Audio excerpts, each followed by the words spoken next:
Good afternoon, everyone. Right, there are many familiar faces in the audience today from the presentations and workshops we've been running since November about the revised handbook on countering financial crime and terrorist financing. So if you're here for a second, third, or even a fourth helping of the handbook, you're probably wondering what more can she say about it in this update. Well, I did hold a few things back for today.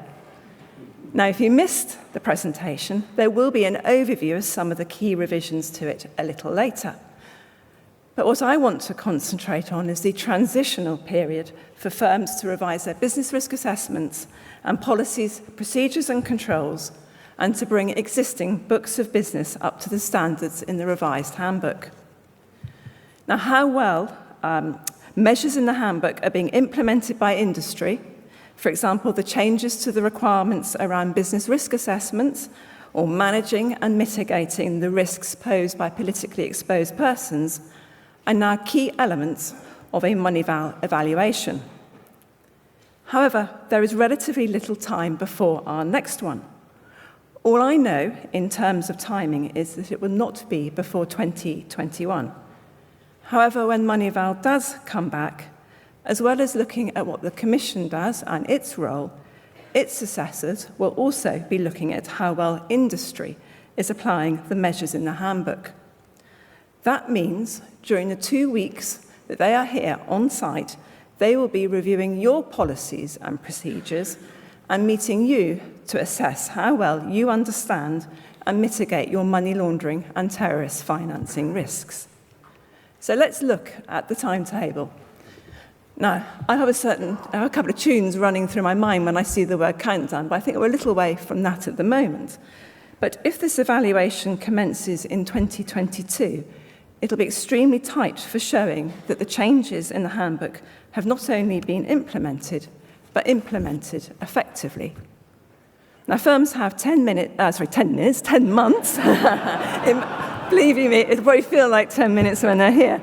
But there is 10 months from now to revise their policies and procedures. So that's by the end of January 2020, until the end of 2021 to have reviewed and updated where necessary due diligence on their existing customers. It's therefore extremely important that these transitional timeframes in the handbook are met and that the bailiwick gets it right first time. We will get no allowances from Moneyval or the wider international community if we get this wrong, or we're too slow or too lax on implementation. And this is because we're in the later wave of countries yet to be assessed against the Financial Action Task Force revised standards. And the evaluation team will be expecting to see well embedded the revised measures in the handbook. Now, I appreciate that your compliance teams now have a busy time ahead. And it's not unusual for us to see compliance pick up non-financial compliance projects, such as implementing important new tax and data legislation such as CRS and GDPR. But with no backfilling in resources, we have seen this contribute, in the worst cases, to compliance work being suspended for far too long. Firms cannot afford to do that. The compliance function must continue monitoring and testing controls. So I very much hope that during this busy time, compliance teams are given the support they need by their firms to work on the revisions to policies and procedures alongside their existing work, ensuring that your controls guarding you against money laundering and terrorist financing remain effective. I've got one further plea. Nothing sends a clearer message that compliance is important to a firm than its board of directors supporting and being seen to support compliance. So please stand with your money laundering compliance officer and support him or her when they are rolling out revised policies and procedures to your staff early next year. Now, all firms have to invest in compliance, so let's make it effective, as neither you nor the bailiwick can afford firms to be going through expensive remediation projects when Moneyval is here because they did not get it right first time. Now, we're 4 days into the revised regime, as Schedule 3 to the Proceeds of Crime Law and the rules and guidance in the handbook took effect last Sunday. Now, it's a bit too soon for the Financial Crime Division to give you feedback on how well or badly it's been implemented. But I am able to show you how one firm has been dealing with the changes over the last few months. So I have for you today Episode 3 of Salary Financial Services. Now, there are a couple of caveats accompanying this episode. Salary Financial Services is a fictitious firm we use to convey supervisory messages, and the financial crime team who script, act, and direct it love, and I mean really love, getting into character. So let's take a look at how Salary Financial Services is grappling with the revised handbook. As we know, our friends at Salary Financial Services have had an interesting relationship with regulation over the years, in particular the executive directors Nick and Andrew. However, they do have some new faces now, with the recent recruitment of a Ned, Kimberley, as well as Compliance Officer Wade enhancing the team. Hi Wade. Hey Craig. Glad to see you got your compliance hat on. Oh yeah. Just at a presentation in town and they said that the new handbook's coming out this Friday. This Friday? What, Yeah. this Friday? That's what he Wait, said. I want a report on my desk first thing on Monday telling me what needs to be done. Monday? I can't do it this weekend. I've got my Zumba competition. Wait, I don't care. Just get me that damn report by Monday. And why are you wearing that hat again? I've told you before, it's ridiculous. There goes my weekend. Here, put your hat back on. Why don't you give the commission a call and see if they can tell you when it'll be out on Friday? Oh, good idea. And you say it'll go up on the website then? Great. Thanks, Fiona. Bye. Great news. They said it's not coming out until Monday. They say why? They said they didn't want us to have to work over the weekend. The Zumba comp's back on. Sensing the impending glare of the Commission's gaze, the team have invited their external compliance support Darren, as well as their up-and-coming management star Craig, to the meeting. It should be interesting to see what they have planned in respect of the transition arrangements. Okay, you know why you're all here. The Commission in all their wisdom have decided to make our lives more difficult again by releasing this updated handbook. Well, Nick, I think that's a bit unfair. The handbook's been released because of the need for Guernsey PLC to meet FATF recommendations and Moneyval standards. It's not to make life more difficult for us. Wade, that's the old regulator in you talking. Now you've joined the real world, you better get used to them poking their nose around in our business. Okay. Sorry, Wade. What I think Nick and Andrew mean to say is that your valuable insight is really going to help us through this transition period. Isn't that right? Yeah, right. Wade, just let me know what it's going to cost me. Okay, well, I've read through the handbook and the guidance that the Commission provided. I've also asked Darren from Compliance, Risk and Prudential Services to come in. Hi again. He was instrumental in rewriting our procedures last year, and I need his assistance to help me plan this transition period. It's also good that Craig is here, because as Senior Trust Manager, any changes we make is going to affect his day-to-day job the most, so we'll need his input. Okay, so there's 5 main topics I'd like to read through today. The appointment of the Money Laundering Compliance Officer, revising the business risk assessment, revising policies, procedures and controls and where needed enhanced measures, PEP reclassification, and bringing our existing relationships up to the new standards. So is everyone okay for me to run through those one by one? Yeah. Mm-hmm.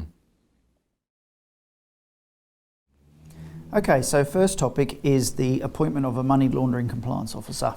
Look, Wade, before we get started, I just want to let you know I'm not a happy bunny.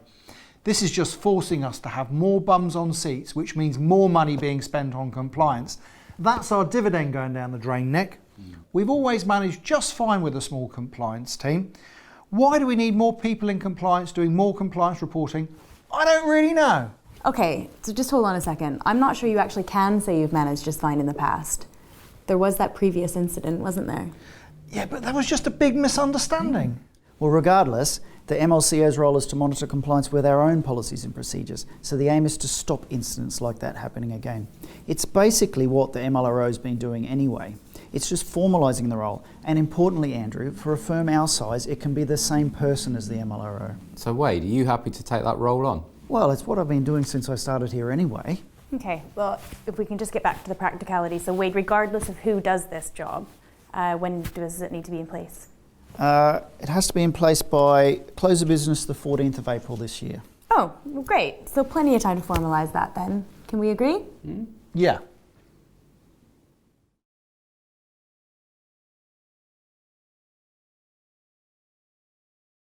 Okay, so the next topic is the business risk assessment. Oh, all I ever hear is bra this, bra that. If we could do away with bras, the world would be a much better place. Andy, do we need to have one of those chats again? Well, not to go on about it, but the business risk assessment is a key control document. I know that Darren spent quite a lot of time revising it last year, so I don't think there's an awful lot for us to do. Yeah, if you recall, I completely rewrote the BRA last year with help from your senior staff members. So, unless your business model and client types have changed... Well, there is that piece of business in the South Pacific. Nick, we have spoken about this before. No! Okay, well, let's say it hasn't, then one of the main changes in the handbook is that you'll have to explicitly assess the terrorist financing risk facing the business. Yeah, due to the terrorist attacks in recent years, there's a much greater international focus on this. What? We have to do a separate bra for terrorists as well as money launderers? No, the assessment can be made in the same document. You just need to make sure the terrorist financing risks are separately assessed and documented. Yeah, I don't think it will be a big job, as we've already spent quite a lot of time on this aspect already. We've got 4 months from the publication of the National Risk Assessment to revise our BRA. So based on the latest updates, it means it has to be finished by the end of October this year. So as long as we stick to the plan we've got in place, we should be fine. Oh, well that sounds okay, doesn't it? Yeah.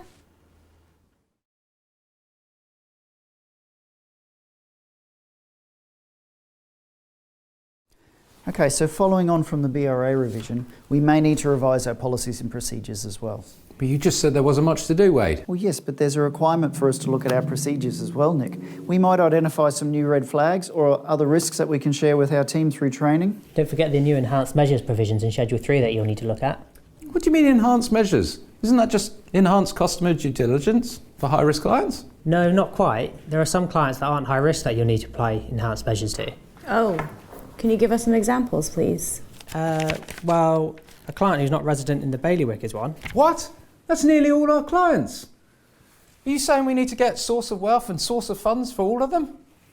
That's outrageous. Calm down, Nick. That's not what it means. Don't you remember we went to the Commission workshop in February? It was all about this. Can somebody remind me, please? It means taking appropriate care based on the specific risks of that type of client. The Commission's given us some examples in their guidance. We do that anyway. Yeah, see, so it shouldn't be too hard for us. We've just got to make sure it's documented properly. Look, is there anything in this handbook that's actually going to make our lives easier? Well, you can declassify PEPs in certain circumstances. That could be useful for us. What? You can de-PEP someone? Does that mean we can do away with all that source of wealth malarkey for clients who are no longer in government roles? Andy, we could have kept Mufasa. He was such a good Fiona. Okay, hold on, guys. I have actually read the handbook myself, and you can't declassify all PEPs. Correct me if I'm wrong, but Mufasa was head of state in a West African nation, wasn't he? Well, yeah, but that was ages ago. And it was only for a few months until he was overthrown. And after all, it was a bloodless coup, so no one got hurt. Andy, hasn't Mufasa moved to that island in the South Pacific now, anyway? Yeah, he has. Look, he's just a man who wants to make a fresh start. What's wrong with that? Yeah, what's wrong with that? Well, first off, you definitely can't declassify PEPs who've been heads of state, no matter how briefly or how long ago they held office. And secondly, it doesn't matter where he lives now. If he's high risk, we still have to take into account his source of wealth. And he was high risk. Didn't you give them training on spotting red flags last year? Yeah, I did.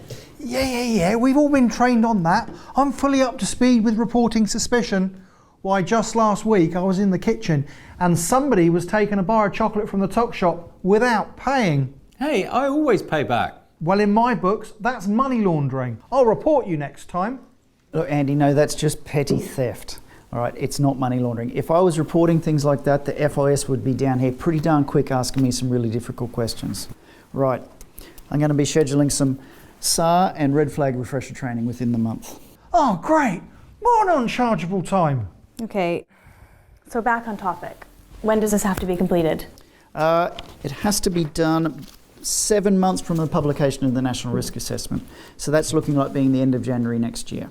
Oh, okay, well, That doesn't sound too bad.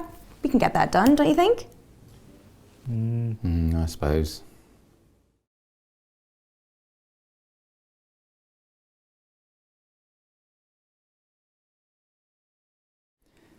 Okay, the last thing I wanted to raise today is a review of our existing book of business to bring things up to speed with the revised handbook. Oh yes, why miss another opportunity to spend money doing things we already know? Look, these kind of revisions always lead us to annoying our clients for fresh CDD. You're not the one who has to smooth things over, Wade. It's not easy. Oh, come on, Nick. You told me about this great remediation program when you were trying to get me onto this board. If it's as good as you say it is, shouldn't be that hard. Well, we did a good piece of work following the previous incident, so I'd be surprised if there's any significant issues in the historic book of business. Yeah, that's right, Darren. We already have the information that we need in one form or another. We just have to collate it and document it properly. I don't think we'll need to bother our clients too much, Nick, and it will only be on an exceptions basis where it is absolutely necessary. Well, Wade, you're going to be earning your pay because this is compliance's job. Well, Nick, not to labour the point, but whilst I'm happy to project manage this transition project, this is the board's responsibility to get done. You will need to make sure that this is resourced properly. Wade, I can assure you that we are all well aware of our board responsibilities, and if you need more resources, we will consider it. Oh, great. I don't suppose I can afford to fly first class to the Rugby World Cup anymore. Well, how long have we got? Well, for our high-risk relationships, we've got till the end of 2020, and all other relationships until the end of 2021. Look, I think we can do the majority of the reviews as part of our periodic risk review process, so that shouldn't add too much extra resource. Oh, well, that doesn't sound too bad. Doable, right? Yeah.